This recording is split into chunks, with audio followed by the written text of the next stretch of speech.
Ladies and gentlemen, the sequel has finally come. Welcome to Seven Nights, Part 2. So, for those who don't know, this is the actual second installment of the first game that was released many, many years ago. And anyone who's been watching my channel for a while knows that I used to feature the original Seven Nights, and it is one of my favorite mobile RPGs out there. So the fact that they now have a sequel is so hype. I am so happy to bring this to you guys. So what we're going to do in this video is we're going to go ahead and do a little bit of combat just to show you what it looks like and then talk about a few things. This is just going to be a quick demo, so let's get started.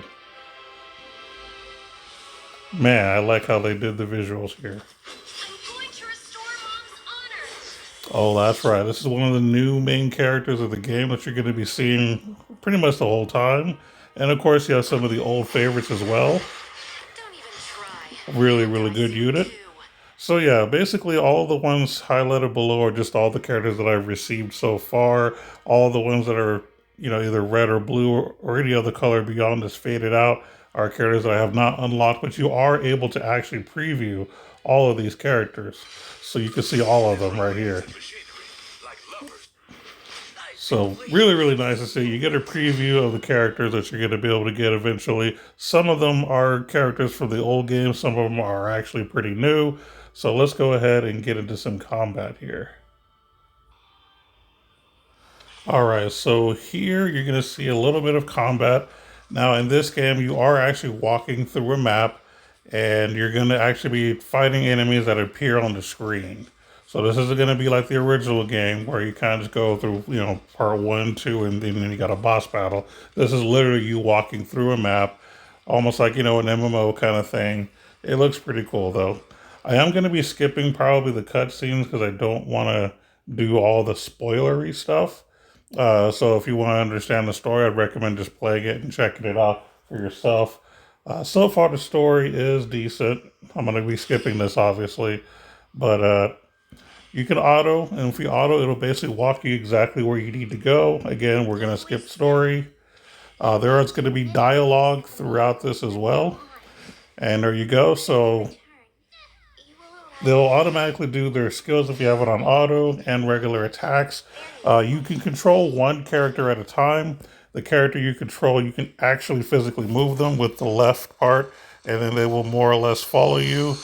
As a matter of fact, if you hit the flag that's on the right side, you can move everybody away from any potential threat from a boss.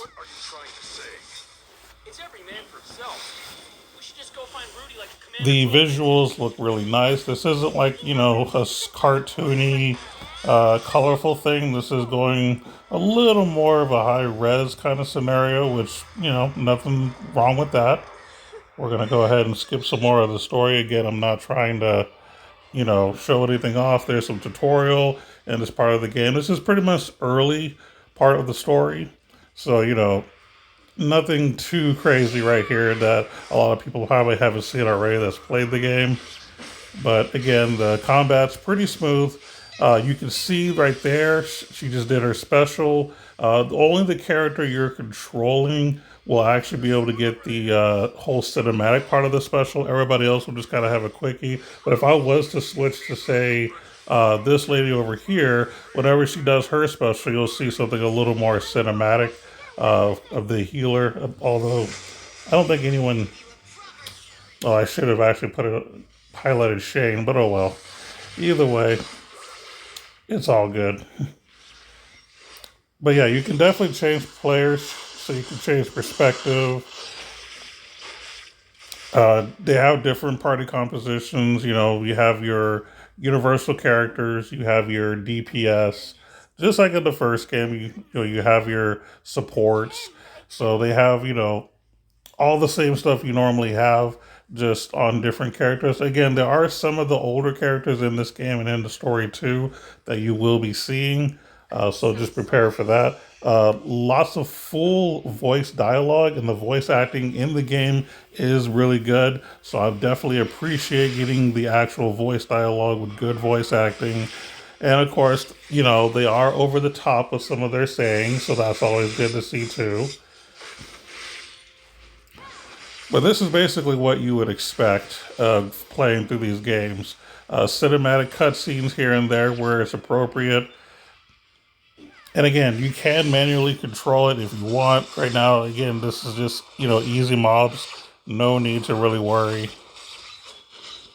I will say that there is a little mechanic where if you activate a skill, I think at the right time, you can get a bonus of a reduction in cooldown time for your skills. I don't remember the exact way that it works, but there is a way to manipulate that. It's not something I mess with too much because I'm just trying to casually enjoy the game and enjoy the story. But I think that's all I'm going to preview for now as far as combat. I think you guys pretty much get the point here.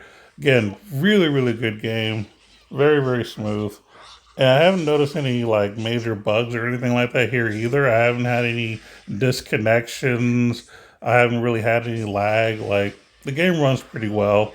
And I am using a what I would consider a mid uh, type. It's mid tier phone. So I would say that if you have a phone with about at least 6 gigs of RAM or higher, you'll be able to run this game pretty smoothly from what I can tell here.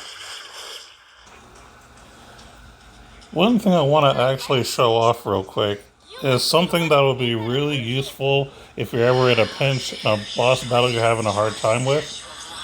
So, as I mentioned earlier, even if you are on auto, you can actually move around. So when they're going to charge up their attack, you can move behind them and continue to do attacks. So if you realize you can't just, bully your way through, definitely look at the attack patterns, move away when necessary, get right back in there for the kill. There are certain parts of the game where this will be necessary, so, just be mindful of that.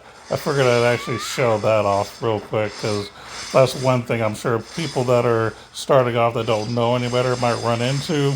And they might be like, why are they dying so quickly? Why is the boss so hard? It's more just because the game is trying to teach you to, think about the fight. You don't just auto your way through everything, that you should be actually moving around. So like here, I can just move over. There we go. And just remember, you probably can barely see it, but on the bottom left side, there's a little circle thing that I'm touching to move my character around. So you use one button to move, and then there is an attack button on the bottom right.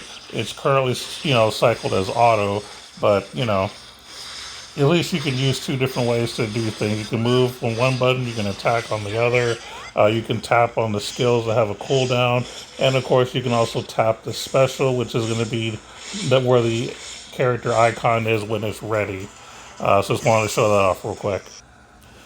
Now, one thing I also want to go over real quick is in the menu, you do have the ability to purchase things as you normally would. If you are someone that wants to actually, get a little bit of a head, but you don't know what to purchase because, in these gacha games, there's always a whole list of things that you can buy that can be a little overwhelming. So to kind of give you guys an idea of what might be worth purchasing if you're going to spend money on the game, we'll start with the Dolphins. If you're going to be a Dolphin player, which is basically someone, playing on a budget, I would definitely recommend the 7 Nights Pass or 7K Pass.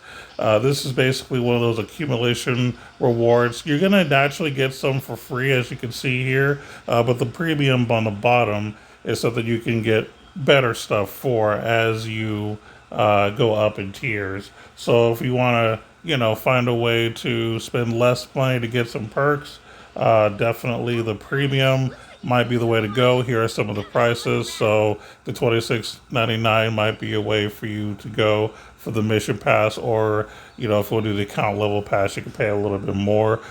So those are some ideas as far as what I would recommend if you're just going to be a budget player. I would probably stay away from anything that's like a daily thing, because like I said, there are a lot of things that you can buy here. So I'm going to skip that because that's something I wanted to bring up too. But this stuff right here, again, there's a lot of stuff that you can purchase. I would really ignore the majority of this, in all honesty, especially the daily stuff. The daily stuff is just not necessary. in all honesty.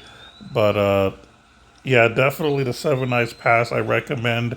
Now, if you are going to be a whale in this game, I would say that this is probably going to be your best bang for your buck only because you are guaranteed a legendary hero summon voucher, which I assume means you get a legendary character.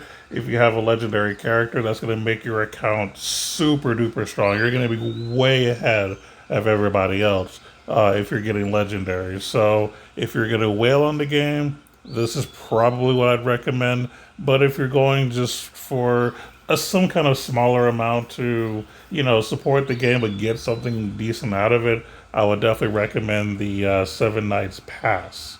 So just thought I'd throw that out there. Again, as far as menuing's concerned in this game, there's a lot that you can do here. Again, there's a lot on the screen. I haven't unlocked everything yet. I'm not super far in the story yet. But you can see your heroes. You can level them up. You can give them equipment. You can enhance said equipment.